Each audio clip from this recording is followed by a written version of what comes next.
دا میاشت د اسلامی میاشت شعبان وته وي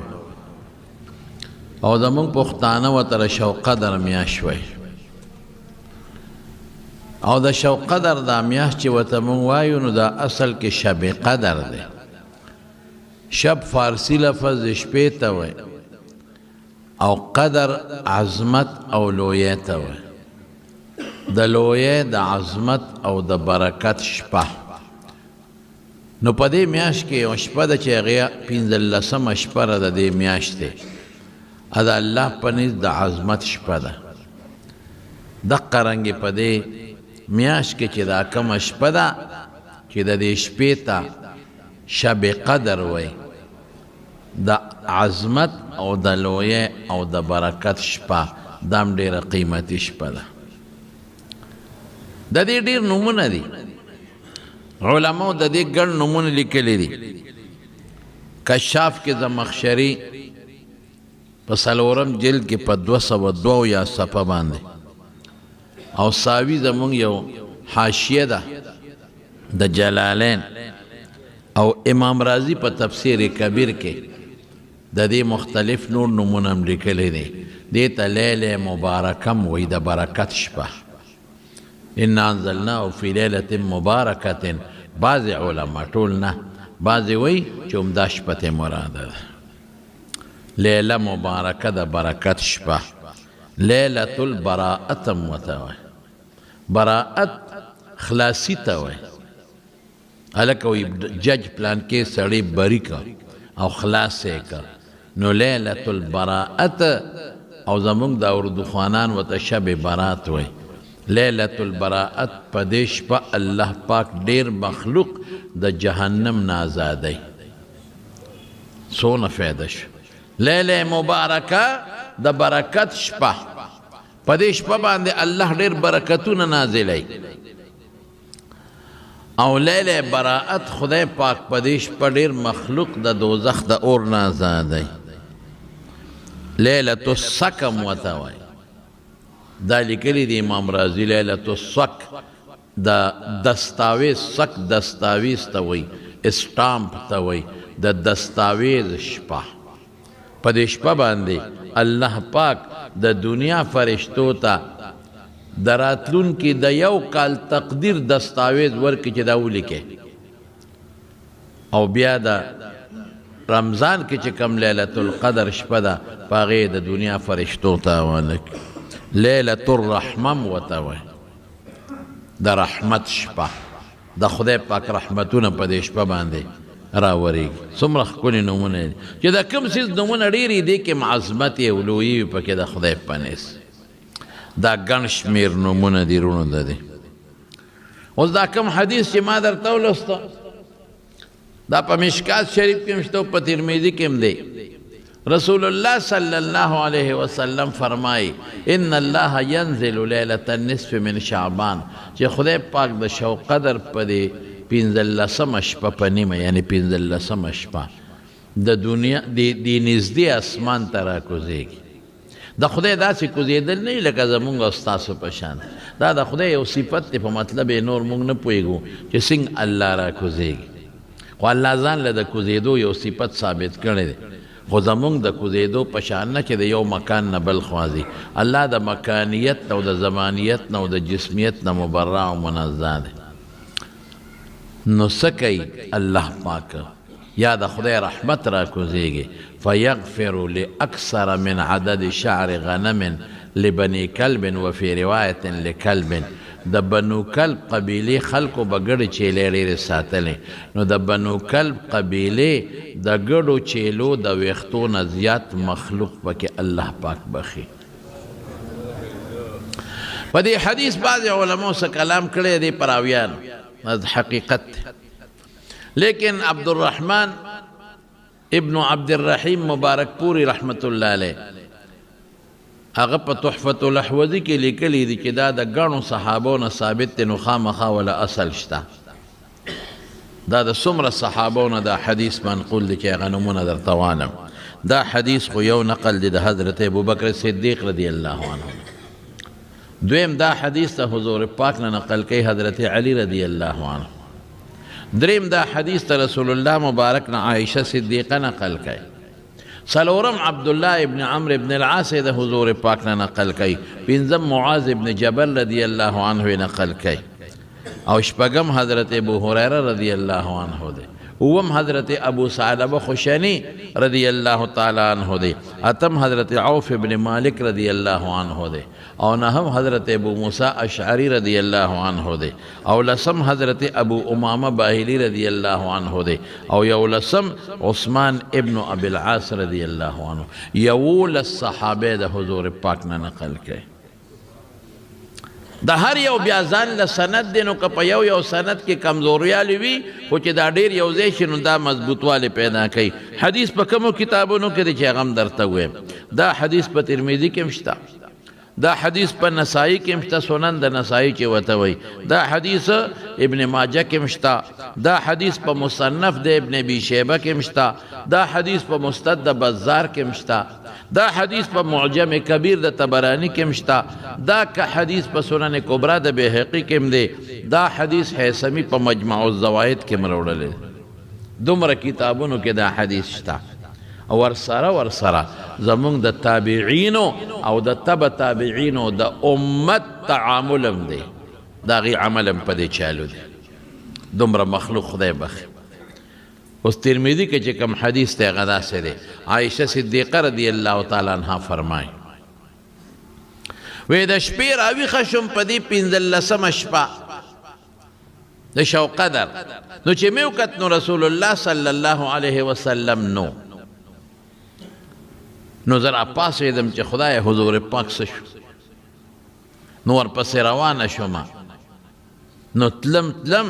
نو د بقی مقبره هغه وخت کې داسې ډکه نه وه د قبرونه چې دا اوس کومه ډکه ده هغې کې اونې وې او ځان لزیو نو هلته ورسېدم اوس دا عایشې ته څه پته وه رضی الله تعالی عنها ته چې حضور پاک د بقی مقبرې ته تللی او ورپسې لاړه نو په مشکات شریف کتاب الموجزات کې دا حدیث شته چې حضور پاک په کمالار لاړ د هغه د خولې مبارکې نه به خوشبویي تله نو په هغه لار به د هغه نږدې ملګرو ته پته وه چې په دې لار حضور پاک تللی دی ځکه چې هغې به ورسره ناسته کوله نو هغه خوشبویي به ورته معلومه وه چې د حضور پاک د خولې دا خوشبو ده نو چې په کومه لار به ته نو په هغه لار به ته خوشبو پاتې شوې وه نو صحابه چې کوم نږدې صحابو زیاته ناسته ورسره چا کوله هغې ته به پته وه چې دا خوشبو په دې لار خوره ده نو په هغې به ورپسې ځان رسو زمونږ د خولې په شان خوله د حضور پاک مبارک نه وه د رسول الله مبارک د خولې نه به خشته خوشبو تله خوشبو حضرت ام سلیم رضی اللہ تعالیٰ عنہ فرمائی وی ما کر یوزل حضور پاک ملاستو دو گرمی ونو پا دی تندی مبارک خولا راغلے وا نو ما یو شیشه را واغشتا او اغا خولی تا می اونی ولا چی دا ساس کی پا دی بوتل کی پا دی شیشه کی را پریوزی گوتے خو نوڑم ورلا خو چی را پریوزی پکے وی دے کہ حضور پاک را ویخ شو وی ما تا وی سکے ام سلیم میں دا اللہ رسول استاد خولی تا میں دا شیشه نیولی دا وی حضور پاک پا تندی گوتا مبارک کی خواو دا او طول خولی ما تا پا آغا شیشه کی رانا چون کلا وی ما تا وی پا دے سکے دا ورخا پا دے سکے ما وی دا اللہ رسولا دا با دا بیمار دا بیماره دا پارا پکار راولم او دویم بے دا خوشبوئے دا پارا پکار راولم پتاو لگی دا چی دا حضور پاک خولا مبارک خوشبوئے وی قسم دا چی پا ممکی بسوک ناجوڑ شو پا خاندان کے نو ما با اغا دا خصائص کبرا کے سیوتی لکلی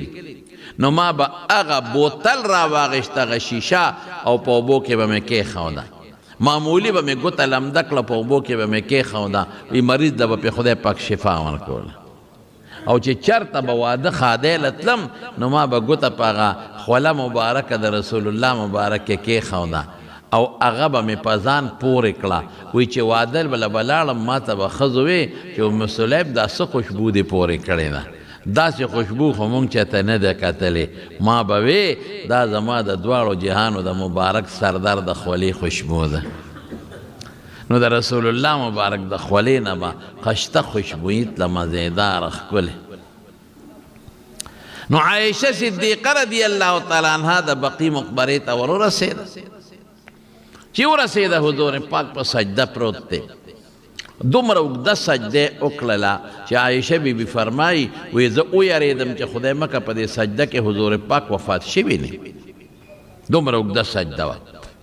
نو چې ځان مې ورنږدې کا نو پته راتاو لګېده چې نبی علیہ السلام په سجده کې لګیا دی یو ایت وی ان تعذبهم فانهم عبادک وان تغفر لهم فانک انت العزیز الحکیم دا د امت دپاره اشارتن دعا ده دا الله رسوله که ته د خلقو العذاب ورکې نو ستا بندګان دي څوک دنه تپوس نشي کولی که خدای دا ټول مخلوق دوزخ ته وغورځوي رښتیا ووایه د خدای نه به څوک تپوس وکړي څوک هم نه که یو سړی خپل زوی له ډب ورکوي او ته ورته وایې دا ولې هغه وایي زما زوی ستا پیسه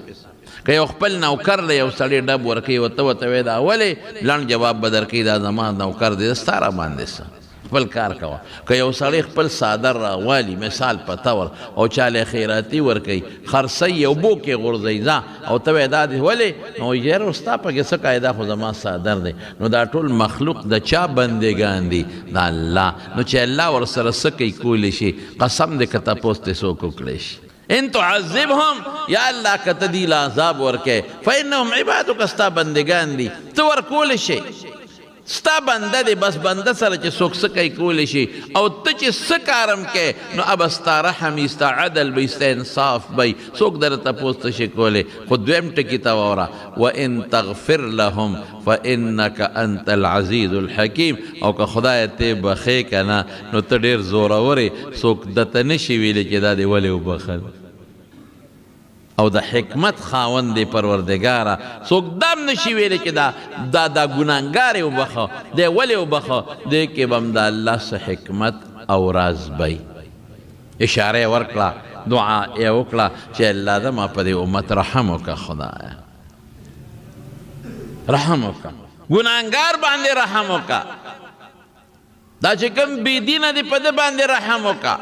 د رحم مختلف شکلونه او صورتونه دي خدای په دې بندگانو دې رحم وکړه الله زورور ذات یې څوک در تپوس نشي کولی څوک در باندې سوال هم نشي کولی چې دا ولې وایي به چې دې کې د خدای څه راز او حکمت دی امت له لګیا دی په نیمه شپه د بقی په مقبره کې په سجده کې پروت دی حضور پاک دعاګانې کوي څومره امت امت امت امت امت عرفات په میدان کې خپل امت له دعاګانې کوي په مزدلفه کې خپل امت له دعاګانې کوي چې کله بره لاړ او سفر د معراج کې لاړ نو خپل امت له دعاګانې کوي په سجدو کې خپل امت له دعاګانې کوي په جمعو کې خپل امت له دعاګانې کوي او بیا څه وایي د خپل امت سره مینه څومره لري یو ځل حضور پاک او فرمایل وددت لو انی رأیت اخوانی یاره ارمان که ما خپل رونه ولیدلې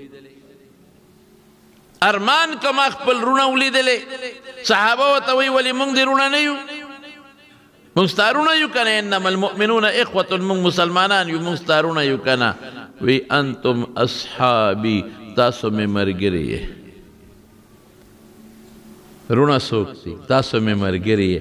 رونه زما هغه خلک دي چې لا راغلي نه دي پیدا نه دي ما زبه لیدلې نیم او نالیدلې به په ما ایمان لري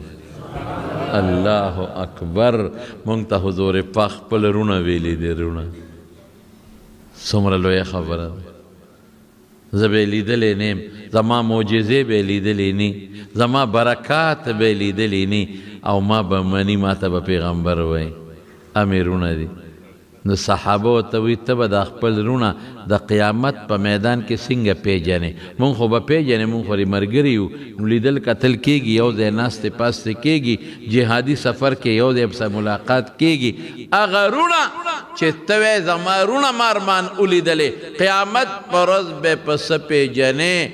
حضور پاک او فرمایل هم غر محجلون من آثار الوضوء د دوی د اودس د اندامونو نه به رڼاګانې خیږي په دې به پیژنم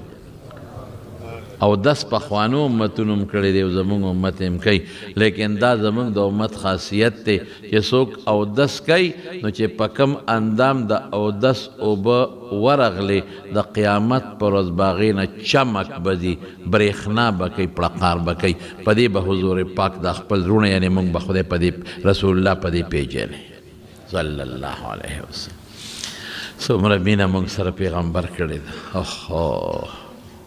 لیکن زما وروڼو موږ مینه د خپل پیغمبر سره ونه کړه خفه کېږئ ما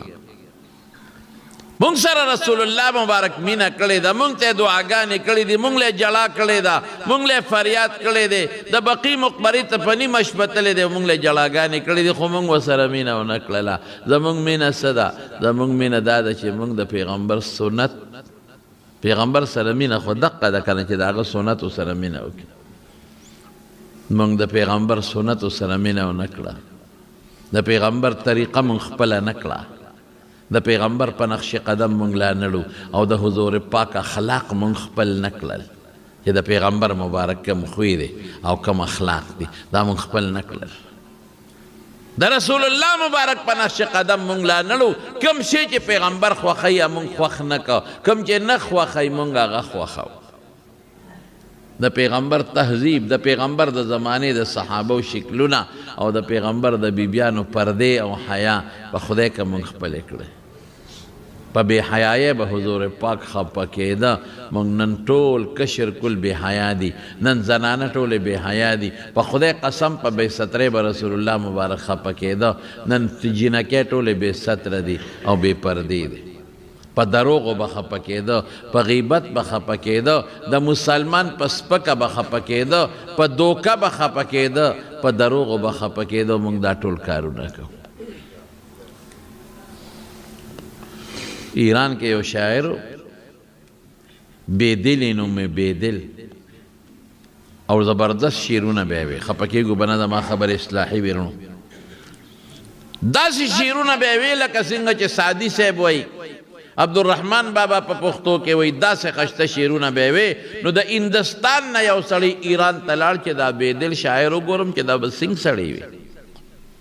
دی خو د رسول الله مبارک په صفتونو کې هغه ټکونه وباسي چې موږ حیران کړو او د الله په صفت کې او په حمد کې او حمدونه داسې وایي چې زموږ په زړه باندې اور بل کړی چې دا به څنګه سړی وي دا به څومره نیک سړی وي دا به څنګه برکتي سړی وي نو غریب د هندوستان نه لاړ پاکستان او کوټه بیا ورپسې بلوچستان او ایران چې بېدل شاعر له ځان ورسو او دروازې واله ورووته وی ته بېدلې وې او چې ویې کتل د هغه ږیره برید هر څه خریلي اوهو ته څنګه د پیغمبر صفت کې ته څنګه د رسول الله مبارک نعتونه وې او څومره خشته آزاد تا خو خکې تا خو برید ږیره خریلې ده دا دې څه کړي د پیغمبر سنت دی سنت هم نه دي ږیره پرېښودل واجب دي خو د پیغمبر طریقه به ورته ووایو ته خو د پیغمبر په طریقه نه روان دا دې څه کړي دي او ورته څه وایي او ورته وایي ریش را بخراشم ولکن دل کسی را نه خراشم دل مسلمان را نه خراشم وی ږیره خو خریم خو د مسلمان زړه نه خریم د مسلمان زړه نه خریم مسلمان نه خفه کوم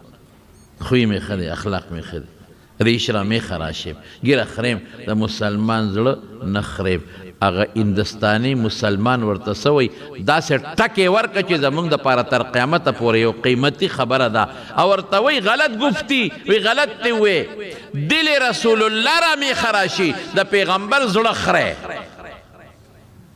ته وایې د مسلمان زړه نه خریم په ږیره چاړه راښکل د پیغمبر پاړه چاړه راښکل دی دوه کسان راغلي و د بازان استازي رسول الله مبارک لا دواړو ږیرې خریلې وې دواړو ږیرې خریلې وې په خدای قسم او مجوسیانو مسلمانان هم نو رسول الله مبارک ته مخ واړه وی دا ږیرې ولې خریلې دی وی دا مونږ ته خپل رب ویلی دی بادشاه ته به رب وی امرنا ربنا مونږ ته خپل رب خپل باچا ویلی دی چې دا ګیرې اخرایې حضور پاک سوی ولکن امرنی ربی ما ته خپل رب چې حکم کړی دی هغه دا ده چې مونږه ګیرې ګڼې کو ان نعفی اللحیه اللحا ګیرې ګڼې کو ونعفی الشوارب او بریت لنډی کو ستاسو رب تاسو ته وایي اخرایې ما ته زما رب وایي چې ګیره پرېږده ګڼه کا مخ تېړئ مجوسي نه مخ اړئ مونږ به د قیامت پر ورځ الله سره مخامخ کېږو څه پته لګي چې دا ساره نه په کوم وخت کې وځي د مارونو چې څومره دوستان دلته ناست او د چام ګیره نشته او خریلي د نن نه پس واده وکړې انشاءالله چې ګیرې به بیا نه خرایو که خیر فیصله وکړي ولې دا ګیرو والا ګیره حسن نه دی که ګیره د حسن او د ډول شی نه وي نو پیغمبرانو باندې خدای ولې پرېښودی او څومره ګناهونه دي په ګیره خریلو کې ګوره ښه یو خدا واجب دی ختم کړل ګیره واجبه ده یو دا ګناه شوه دویم همیشه ګناه کې یو ظلم نه ده روزانه نی په دویم ورځ خرې نو یو ځل سړی ګناه وکړي دا ته همیشه ګناه کې دوه شوې دریم ښکاره ګناه ده پټم نه ده د خلکو مخکې ښکاره کې څلورم په دې ګناه پیسې لګې یا په نی باندې خره یا په بلیډ باندې خو پیسې رې پې لګي او پنځم څه دا ښځو سره تشبیه پکې راځي د ښځو تشبیه لوی جرم او ګناه ده او شپږم د انګریزانو سره تشبیه راځي هغې یې نه پرېږدي او اووم څه دي اووم تا د خریلې مخ ښکلې ښکاري او ګیرې مالا مخ ته ته بدرنګ ښکاري نو د ګیرې مخ خو د پیغمبر مخ وکړه نو خطرناک جرم زما په خبرو مه خفه کېږئ زه هغه خبره کوم چې کوم کې ستاسو د آخرت فایده ده د دین ګیرې پرېږدئ ګیرې مه خرایئ که مړه شوې په قبر کې به څه کې او د قیامت په میدان کې چې څنګه مړی هغسې به پاسې نو ګیرې خریلې به پاسې نو رسول الله مبارک ته به څنګه مخامخ کېږي مونږ له پیغمبر څه کوي مونږ څه کوو جامې د سنتو مطابق اچوي لباس ویخته د سنتو مطابق اچوي پرېږدئ د انګریزانو پیښې مه کوئ او زمونږ خصوصا دا زنانه او دا جینکۍ دا پیغلې جینکۍ دي ته دا درخواست کوم زما لوڼو زما بچو زما لوڼو زما بچو د انګریزانو د ډمانو پیښې مه کوئ بچې په خدای اړه مې خفه کېږي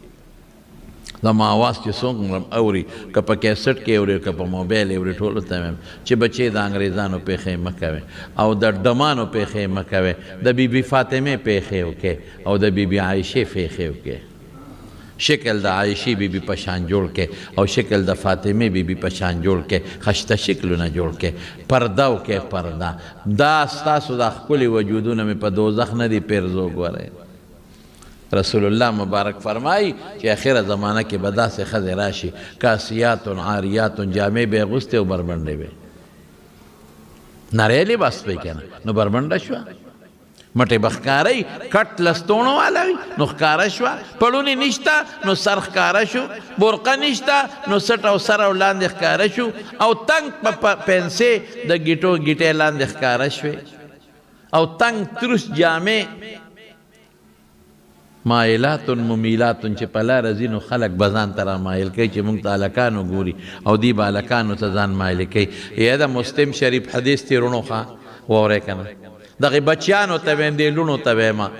دې خویندو ته ویمه د مسلم شریف حدیث دی لا یرحن رایحة الجنت د جنت خوشبو به حرامه ده په جنت خوشبو به بوی نه کړي او په یو روایت کې راځي چې لومبې به جهنم په دې خلکو په دې جنکو غرغنډه کېږي الله اکبر لعن الله المشبهین بالنساء لعن الله المترجلات هغه ښځې چې د سړو په شان پیښې کوي په خبرو کې په چال کې په جامو کې پیغمبر مبارک خیره کړی دی چې خدای دې د خپل رحمت نه لرې کړي خدای دې په لعنت نازل لعن الله المخنثین الله اکبر من الرجال او هغه الکان چې د ښځو پیښې کوي سرونه سټوکي د ښځو په شان پرېږدي د جینکو په شان جامې د جینکو په شان جوړی او چال د جینکو په شان کوي پیغمبر مبارک خیره مه کړې ده چې خدای دې پې لعنت نازل کي خدای دې د خپل رحمت نه لرې کي زما خیره به یا قبلېږي یا نه د پیغمبر مبارک څنګه نه قبلېږي امت د پیغمبر په کم طرف روان دی څومره دعاګانې مونږ له رسول الله مبارک کړې دي څومره جړاګانې مونږ له کړې دي زمونږ د لیدو تمنا یې کړې دی ورونو قسم په خدای که برکت دی د پیغمبر په تابعدارۍ کې دی او چې د پیغمبر تابعداري نه کې تبعی ده غر کېدل دي نو دقه آیات وی رسول الله مبارک په سجده پروت دی ان تعذبهم فانهم عبادک وان تغفر لهم فانك انت العزیز الحکیم خدای که ته دا بخې نو څوک تپوس نشي کولی او که چېرته عذاب ورکړې هم ستا بندګان دي عایشه بیبي پې ورپرېوته او ورته وی د الله رسوله دا ته څه کوې ته چرته د ما په د کوټې نه اوتې وې الله اکبر حضور پاک ورته فرمایي عایشې ستا څه خیال و چې ګنې ستا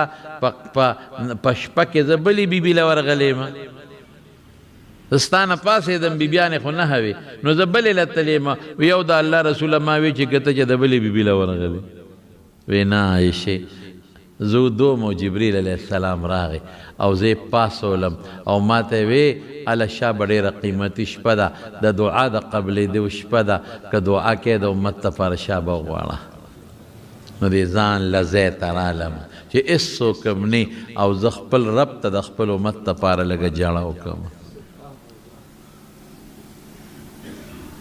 یو حدیث کې ګورې داسې هم راغلي چې په 14مه شپه رسول الله مبارک د دې شو قدر الله ته سوالونه وکړل نو 3 حصه د امت والا خدای وی 3 حصه امت بدله بخم په 14مه باندې نو بیا ورته په 14مه شپه بیا دعاګانې وکړې وی 2 حصې به وبخم نو بیا ورته په اخیري 15مه شپه دعاګانې وکړې وی ټول به وبخم او دا مړونو وورئ حضرت عایشه صدیقه فرمایي حضور پاک نه نقل کوي چې رسول الله مبارک فرمایلی دي چې د رمضان د میاشتې نه پس قیمتي میاشت چې خلق دې پکې روجي ونیسي هغه د شو قدر میاشت ده او رسول الله مبارک به د شو قدر د میاشتې په اکثر ورځو کې روجي نیولې اکثریت لږې به یې نه نیولې او اکثریت به یې روجي نیولې د شو قدر په میاشت کې او الله پاک اواز کوي ماشاءالله ټوله شپه الله آوازونه درته کوي بنده الا من مستغفر فاغفر له الله الا خبردار هل من مستغفر څوک بخنه غوښتونکی شته فاغفر له چې دی وبخم الله آواز کوي څوک بخنه غوښتونکی شته فاغفر له چې دی وبخم الا من مسترزق فارزقه الا من مسترزق څوک رزق غوښتونکی شته فارزقه چې زه وله روزي ورکم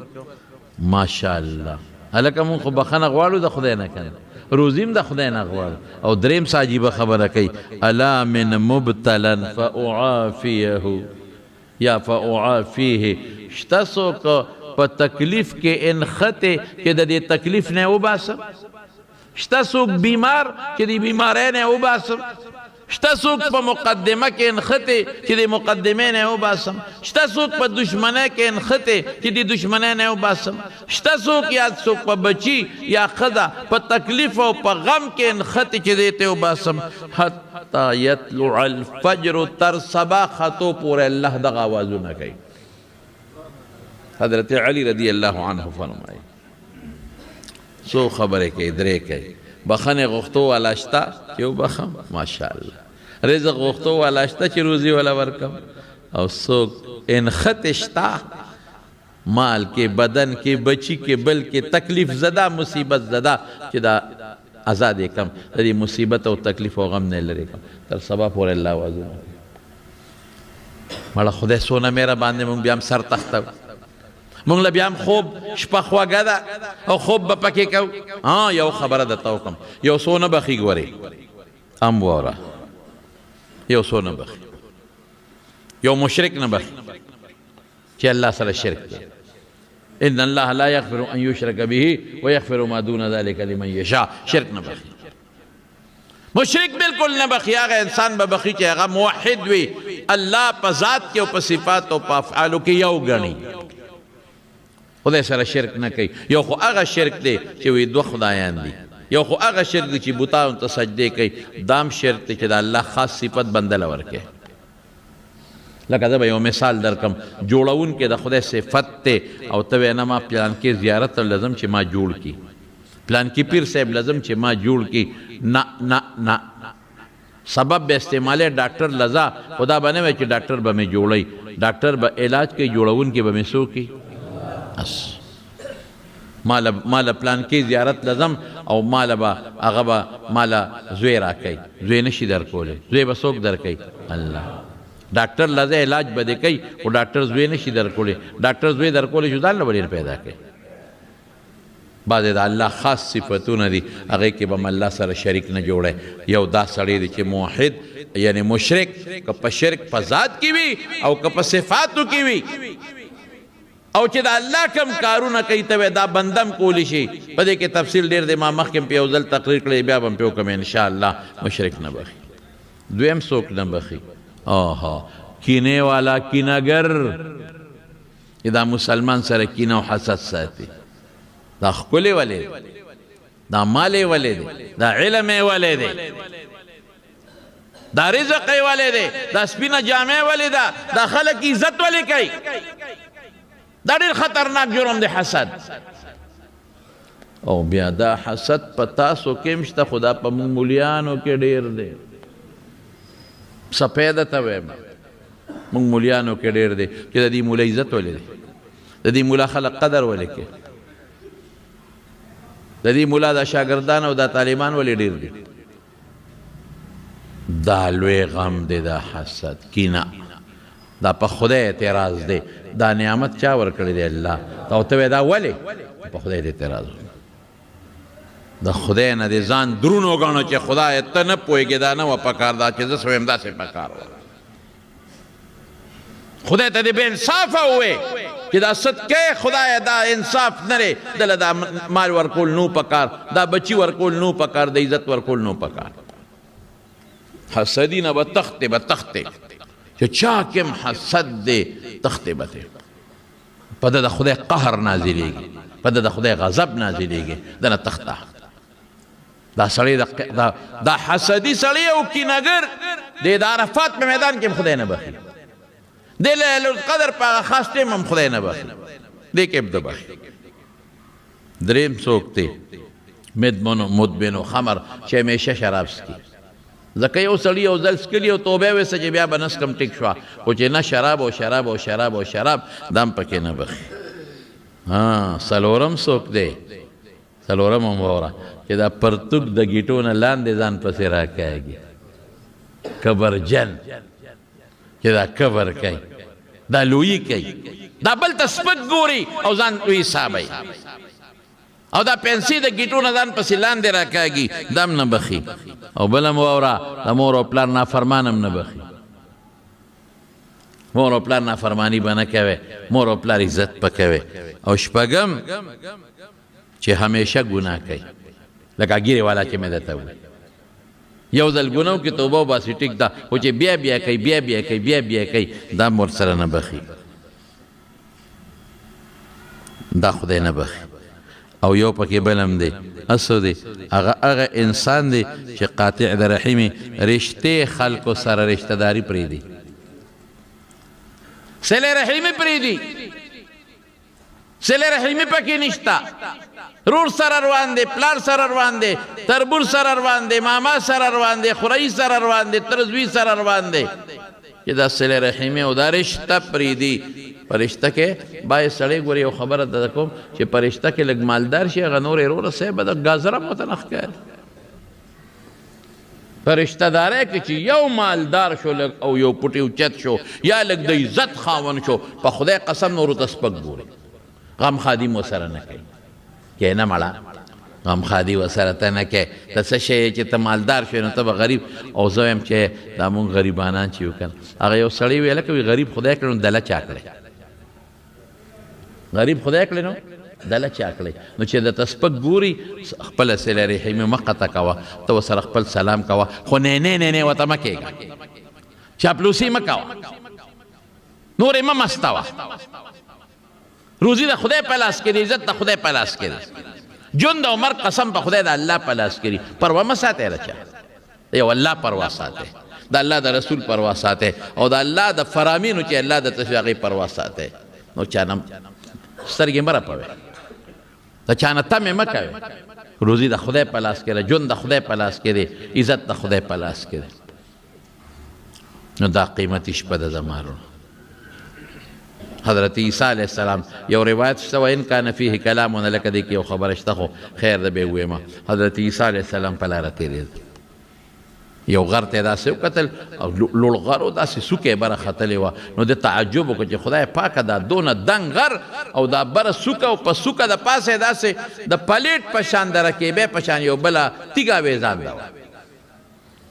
نو پیغمبر ته چې کله هم داسې پریشاني راشي نو الله وله پریشاني ختموي وی ته دې غر ته وخېږه یو ناشنا شی درته وښیم چې غر ته څنګه وختو نو په دې غر زلزله راغله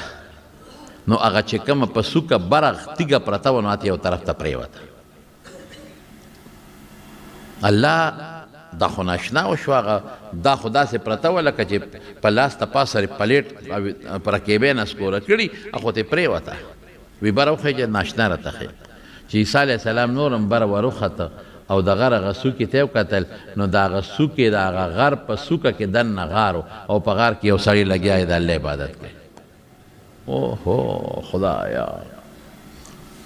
دلته دې مونږ وایو اکسیجن پې بند شو ډوډۍ به څوک ورکوي اوبه به څوک ورکوي قسم په خدای چې په کاڼو کې دننه چینجیل هم خدای روزي ورکوي الله وی دله ما د خوراک څښاک انتظام کړی دې غار کې دله خوراک ورکو په دې غار کې دله اوبه ورکو ادقسې یو شان عبادت ته ولاړ دی عیسی علیه السلام ته تپوس وکړو بھائی جان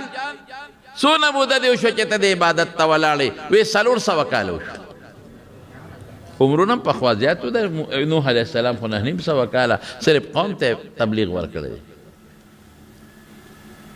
400 سال وشو اوهو حضرت عیسی علیه السلام الله ته رجوع کوي یا الله د ده نه زیات عبادت ګزار به بله څوک یې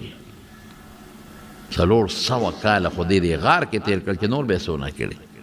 او بغیر د ریا نه څوک یې وینم نه او یو شان عبادت کوي نه غم خادی لذي بار ته چا سره نه ګپ شپ شته ټیم هم نه ضایع کېږي یو شان ولاړ دی والله سته عبادت کوي الله د ده نه زیات عبادت ګزار به هم څوک وي او شته څوک به یې الله او د آخر زمانې د پیغمبر هغه امتي وي چې د شوق قدر په 15مه شپه زما عبادت وکړي دا حدیث یو پټې لږ کمزوری دی خو خیر فضایلو کې کافي دی زما وروڼو د شپې به که خیر انشاءالله عبادت کوئ او د حضرت علی رضی الله عنه یو قول پکې شته چې د ورځې روژه ونیسئ د هغه یو قول شته نور داسې پیغمبر مبارک په دې ورځ باندې روژه ثابته نه ده د حضور پاک نه مستقل داسې نشته پکې چې څنګه د عاشورې د ورځې سړی روژه نیسي هغسې حکم د روژې نشته خو خیر په دې نیت یې ونیسئ که نه چې پیغمبر علیه السلام به 3 ورځې روژې ترغیب ورکړی دی د اسلامي میاشتې 14مه او 14مه او 15مه دې ته ایام بیز وایي کنې ویل شی پکې روژې خو داسې شرعي لازمه روژه نه ده لکه څنګه چې موږ عامې روژې نیسو داسې لازمه نه ده ځکه صحابه پکې د روژې اهتمام نه دی کړی خو که نیسئ نه ویشي او د شپې عبادت د دې شپې دا وکړئ او الله ته وجاړئ الله به ګناه معاف کړي الله ډېر مهربانه ذات دی او دا یو قیمتي شپه ده